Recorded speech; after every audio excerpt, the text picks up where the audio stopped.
When they come to me, they're I found a lot of weakness, 20, 30 sales out of each product. Actually, what they have, it's a no-brainer for me that product is going to work. They go panic. No, cut that keyword. So when they don't have structure like that, they get panicked. Where are you looking for the weaknesses and opportunities? Colin, 50,000 to 500,000 a month. There's a water bottle company, but just start us off with when they first came to you, what were some of the questions they were asking? What place were they in when they came to you? So what they were selling this water bottle for the last, I think, 18 to 24 months. When they come to me, they're very skeptical. Why? Because I did a webinar in one of the group actually, and I was like, who's this guy actually? Like, they don't know me, I don't know them. It's like I'm skeptical about their product, they're skeptical about me. So, and then when I take a deep look at this, and then I found an opportunity of like, I found a lot of weakness. I divided into small pieces, every chunk of it, and I found there's a lot of open opportunity for take a part of in the front end. There's a lot of open opportunity for the back end, and there is a middleware. It's like, which is like a back end data from Amazon side. It was super broken, and I was like, tell them, hey, this is like a good opportunity, but I'm not sure. But we need to go for a test. I'm not a guy who's going to say that, oh, you're going to make like hundreds and hundreds of thousands.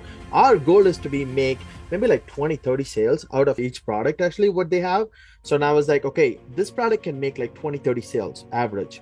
So with this price point. So that's the question they have, like, oh, is this going to work? Am I going to spend so much money? It's going to be wasted. Are you going to do what you're supposed to do? And then I've been like very upfront. We're going to have problems, but I'm the best person to solve the problem. Why? Because we test crazy amount of products actually every single day. Talk about the research for a second. So on the front end, you're talking to them, right? They don't really know you. They're skeptical. What's some of the research you do? Because I think this applies to any e-commerce business. Yeah. To see where are you looking for the weaknesses and opportunities?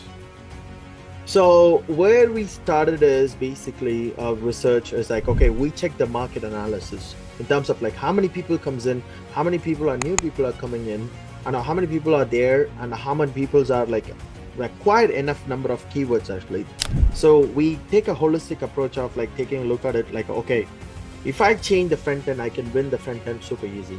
Can I change more actually? I'll come up with like a creative options to win more front end. And then the backend data is basically like, okay, do they have like everything covered? They running sales, they're making sales out of PPC. They're like pay and play mode actually, right? And they're not ranking for it. That means there is a potentially like a backend issue. They are not fixing it.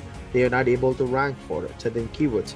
So that's the holistic approach you can able to say, if somebody was like running PPC and making sales, but they're not ranking, it's a no-brainer for me that product is going to work, because they're already converting much better.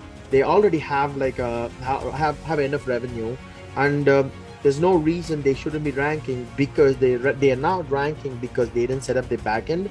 They didn't do the proper SEO in place. Actually, that's a biggest measurement. I would strongly suggest anybody who listening and who has like a making sales out of like your PPC, but you're not ranking, you got to take care of that one. How is that possible? Like, what are mistakes people are making with the PPC that they're not ranking?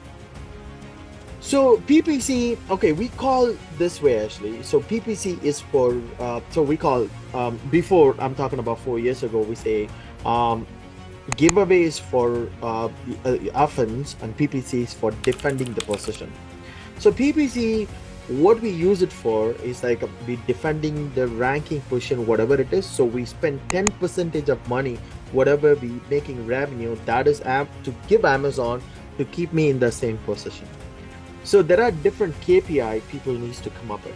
So KPI for PPC is like different for pre-launch and launch, and for the maintenance and the growth actually. So when it comes to a launch, your KPI needs to get enough traffic as much as possible for that specific listing. If not, if you're focusing on a profitability, you're probably gonna lose. So the KPI is gonna help you. You have the different KPI for different on the PPC. So when they don't have structure like that, they get panic. Well, because we know that one, our ACoS is going to be like 200%, and we know that one is going to be reduced in a 1 or 2 months period actually.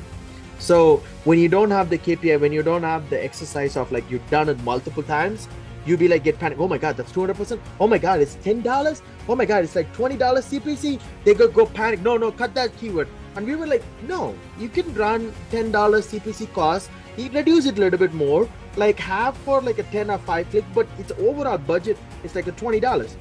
That's all is required. You need to spend enough money, like a minimum money what's required to spend on the PPC to rank certain keywords.